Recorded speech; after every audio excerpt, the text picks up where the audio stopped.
Sănătatea și frumusețea corpului sunt strict corelate cu somnul tău.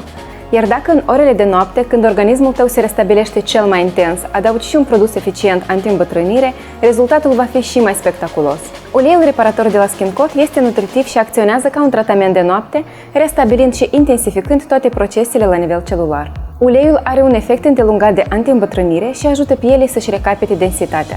E nevoie de doar 3 picături aplicate pe pielea curată. Produsul este recomandat pentru toate tipurile de ten, în special pentru cel matur, uscat și subnutrit. Cumpără uleiul reparator de la SkinCoat în cea mai apropiată farmacie Felicia sau comandă-l online de pe felicia.md.